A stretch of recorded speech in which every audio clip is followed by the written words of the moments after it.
भी बेहतरीन क्लास लेकर के आया हूं, तो पूरा वीडियो देखिएगा।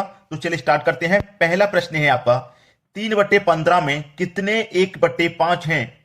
अगर आपसे यह कह दे कि 8 में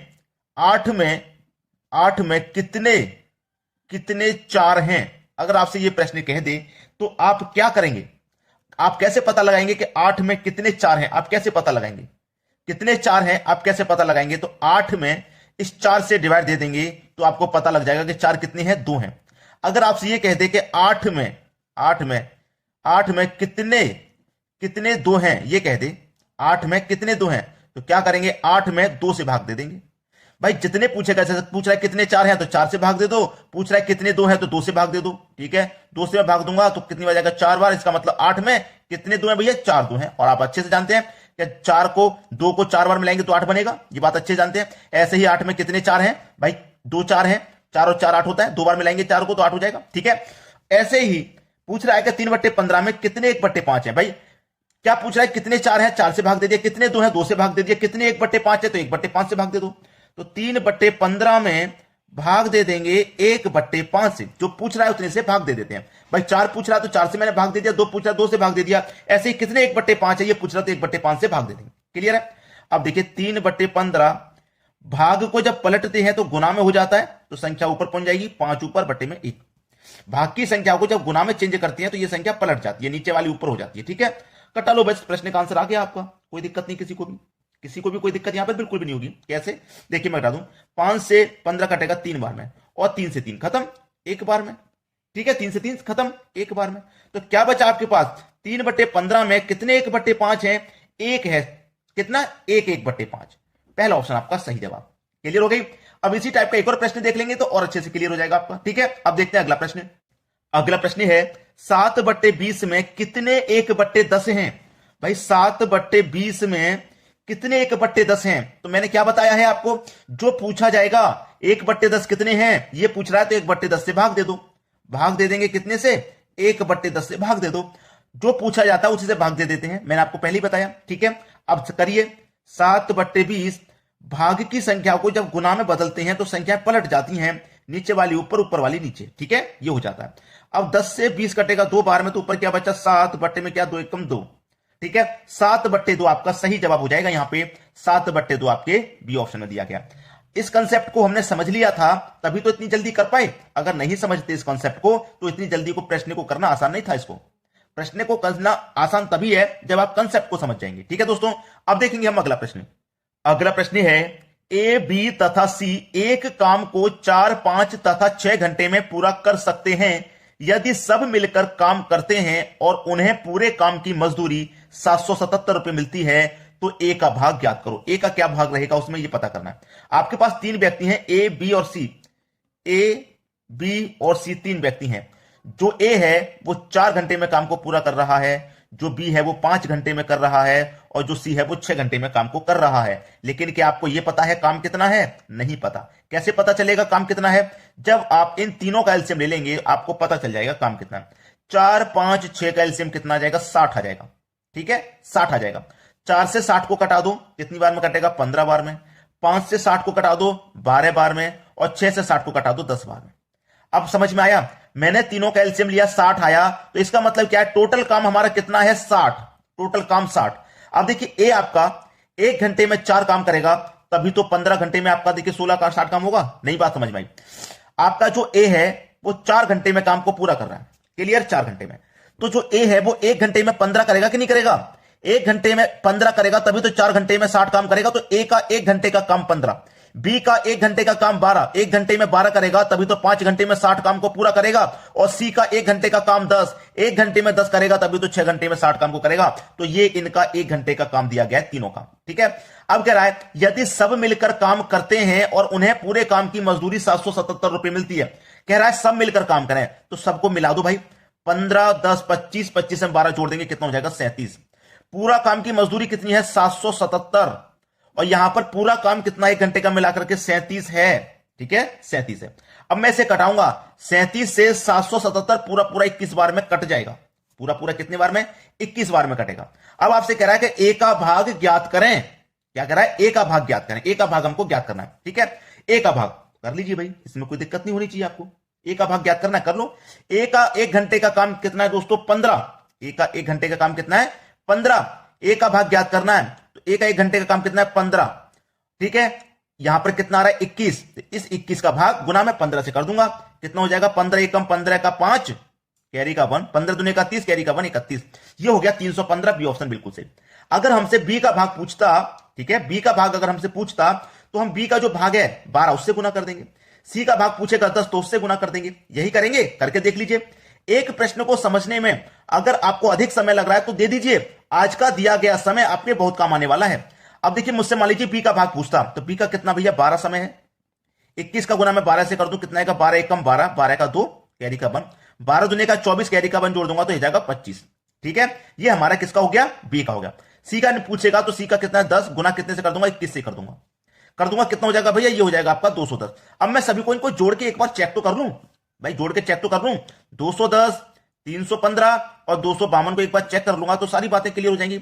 0, 5 और 2 7, ठीक है, 1 और 1 2 और 5 7, 2 और 3 5 और 2 7, 777 आ गया कि नहीं आ गया? यहां पर भी कितना था? 777 ही था, मतलब 777। तीनों को जोड़ा मैंने, 777 आ गया। ठीक है, मैंने इसे क्लियर इसलिए कहा है क्योंकि बहुत सारे बच्चों के दिमाग में एक था कि सर 15 से क्यों गुना कर रहे हैं, 1 घंटे के काम से क्यों कर रहे हैं, जबकि ए ने काम तो 4 घंटे किया है तो 4 से गुना करना था। इस कंफ्यूजन को दिमाग से निकालने के लिए मैंने पूरा अलग अलग करके आपको सभी का अलग अलग करके ऐड करके दिखाया। बात सभी को समझ में आ गई किस तरीके से प्रश्न करना है? सभी को समझ में आ गया। अब देखेंगे हम अगला प्रश्न। अगला प्रश्न है 19x² बराबर 100 का स्क्वायर माइनस 90 का स्क्वायर है तो x का मान ज्ञात करो। देखिए, कुछ प्रश्न ऐसे होते हैं कि उनका जो आंसर है प्रश्न में ही छिपा रहता है। अगर आप प्रश्न को पहचान लें ध्यान से तब, अगर नहीं पहचान पाए तो फिर कोई बात नहीं। जैसे कि अगर मैं यहां पर ध्यान से देखूं 100 का स्क्वायर माइनस 90 का स्क्वायर, तो ये कोई मेरा फॉर्मूला बन रहा है। फॉर्मूला मतलब ए का स्क्वायर माइनस बी का स्क्वायर, मेरा ये फॉर्मूला बन रहा है। A square minus B square, A square minus B square formula बन रहा है कि नहीं बन रहा? तो A square minus B square कितने के बराबर होता है? A plus B into A minus B के बराबर होता है। ठीक है, जहां पर यह दिया गया हो वहां पर हम इसे लिख सकते हैं और जहां पर यह दिया गया हो वहां पर हम इसको लिख सकते हैं। मालूम है आपको? अब आपको दिया गया है 19x² बराबर, ठीक है, अब जहां पर यह दिया गया है वहां पर हम इसको लिखेंगे। यह हमें दिया गया है, ए कितना है मेरा? ए है मेरा 100 और बी कितना? 90। दोनों को जोड़ूंगा तो 100 प्लस 90, ठीक है, 100 प्लस 90, क्योंकि ए मेरा 100 है और बी मेरा 90 है। ठीक है, इंटू ए मेरा 100 है, माइनस का साइन है, माइनस लूंगा, बी मेरा 90 है। क्लियर? अब देखिए 19x² बराबर 100 और 90, 190 इंटू 100 में से 90 घटा दूंगा तो 10। क्लियर है सभी को? अब देखिए यहां पर क्या होगा, यहां पर मैं 19 से कटा दूं तो ये 10 बार में, और 19 से कटा दूं तो ये 1 बार में कटेगा। क्लियर? 10 का गुना 10 से हो जाएगा तो ये 100 हो जाएगा, बराबर इधर क्या बचा? x²। क्लियर? अब x बराबर 100, ये जो स्क्वायर है इधर आएगा बराबर के, तो इसके ऊपर रूट लगा देगा। ठीक है, x बराबर रूट में 100 हो गया ये। अब x का मान पता करना है तो 100 का स्क्वायर रूट कितना होता है भाई? 10 होता है। 100 नहीं, 100 तो है पहले से, 100 का स्क्वायर रूट 10 होता है। x इक्वल टू कितना आ गया? 10। मतलब पहला ऑप्शन आपका सही जवाब हो जाएगा। बात क्लियर है सभी को? प्रश्न आसानी से समझ में आ गया होगा। अब देखेंगे अगला प्रश्न। अगला प्रश्न है x² प्लस 7x प्लस 10 के गुणनखंड हैं, इसकी हमें क्या करना? गुणनखंड करके बताने हैं। ठीक है, देखिए x² प्लस 7x प्लस 10 के गुणनखंड, तो क्या गुणनखंड हो सकते हैं इसके? x² प्लस 7 भी बन जाए और 10 भी हो जाए। इसका क्या करें हम कि 7 भी बन जाए 10 भी हो जाए, तो मैं क्या करूंगा, इसे 5x कर दूंगा, प्लस का 2x, 5 और 2 7x हो जाएगा, प्लस और 5 का गुना 2 से कर दूंगा तो 5 दूने का 10 हो गया कि नहीं हो गया? ऐसा करते हैं कि यह संख्या भी बन जाए और यह संख्या भी बन जाए, तो 5 और 2 7 है, 5 दूने का 10। ठीक है, अब कर लीजिए, x यहां पर भी है, x यहां पर भी है, तो एक x आ गया, एक 2x है जी, x² मतलब 2x है जी। देखिए x गुने x, तो x गुने x x² हो जाएगा ये हमारा, तो मैंने इसको अलग अलग कर लिया। एक x ये रहा और एक x को मैं क्या कर देता हूं? अंदर भेज देता हूं, क्योंकि यहां पर मेरा 5 है और इस 10 में भी तो 5 शामिल है, तो 5 मेरा कॉमन आ जाएगा। ठीक है, आ गया भाई 5 कॉमन, प्लस है, प्लस ले लूंगा, 2 बचा। अब देखिए यहां पर मेरा x था, मैंने x ले लिया और एक x को अंदर भेज दिया। 5 यहां में है, 5 इसमें भी है, तो 5 मेरा कॉमन आ गया। ठीक है, अब ये मेरा 2 रहा, x ये रहा, और प्लस यहां कितना चला? 5 तो कॉमन यहां पर आ गया, 5 ही तो बचा, यहां पे 5 बचा। अब इसको सॉल्व कर लीजिए, आपके प्रश्न का आंसर आ जाएगा। क्लियर? सॉल्व कर लीजिए, आपके प्रश्न का आंसर आ जाएगा। x plus 5, x plus 5 common हो गया, x प्लस 5 कॉमन हो गया, और क्या बचा आपके पास? x प्लस 2, तो x प्लस 2 बचा, तो ये हो गया। अब देखिए किस ऑप्शन में है? x प्लस 5, x प्लस 2 पहले ही ऑप्शन में है, ये आपका सही जवाब हो गया। बात क्लियर हो गई? अब देखेंगे अगला प्रश्न। अगला प्रश्न है एक टेनिस खिलाड़ी खेले गए 18 मैचों में से 12 हार गई तो जीते हुए मैचों की संख्या दशमलव में ज्ञात करो। एक टेनिस खिलाड़ी खेले गए 18 मैचों में से 12 हार गई। कितने खेल खेले हैं उसने, कितने मैच खेले हैं, 18। 18 में से क्या हुआ, वो 12 हार गई, वो 12 हार गई, उसने 12 मैच हारे। 18 में से 12 हारे तो 18 में से जीते किसने, उसने 6 जीते। जीते किसने, उसने 6 जीते। भाई 18 मैच खेले हैं, 12 हार गए तो जीते कितने, 6। तो पूछ रहा है जीते हुए मैचों की संख्या दशमलव में बताइए। जीते हुए की तो जीते कितने, 6। कितने में से, 18 में से। 6 एक कम 6, 6 त्रिका 18, 1/3 आ गया। अब इसकी संख्या दशमलव में पूछ रहा है तो 3 से भाग दूंगा, एक में क्या चला जाएगा, नहीं जाएगा, दशमलव लग जाएगा, 10 हो जाएगा। 3 त्रिका 9, एक बचेगा फिर से 10, 3 त्रिका 9, एक बचेगा फिर से 10, 3 त्रिका 9, यही चलेगा। और ये किस ऑप्शन में है, 0.33 डी ऑप्शन में। भाई दशमलव पहले जीरो लगा दो, कोई फर्क नहीं पड़ेगा, तो डी ऑप्शन आपका सही जवाब है। अब देखते हैं अगला प्रश्न। अगला प्रश्न है, यदि कक्षा 1 में 20 छात्रों की आयु का औसत 10 वर्ष है। देखिए 20 छात्र हैं, ठीक है, 20 छात्रों की आयु का औसत 10 वर्ष है, तो इनका योग कितना हो गया, 20 का गुना 10 से करूंगा भैया, योग कितना हो जाएगा, 200 आपका योग हो जाएगा। क्लियर है, 200 आपका योग हो जाएगा, इस बात को ध्यान रखना। हमेशा याद रखना, संख्याओं का गुना औसत से करेंगे तो योग पता चलता है। क्लियर।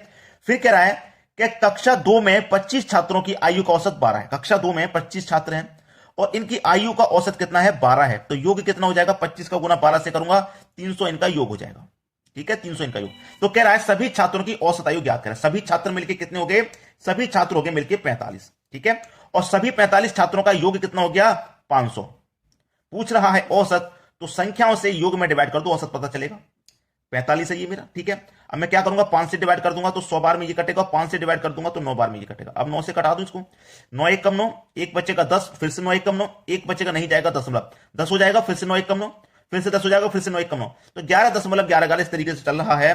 तो बी ऑप्शन आपका सही जवाब हो गया। बात क्लियर है, सभी को प्रश्न आसानी से समझ में आ गया होगा। वीडियो देखने के लिए दोस्तों आपका बहुत बहुत धन्यवाद।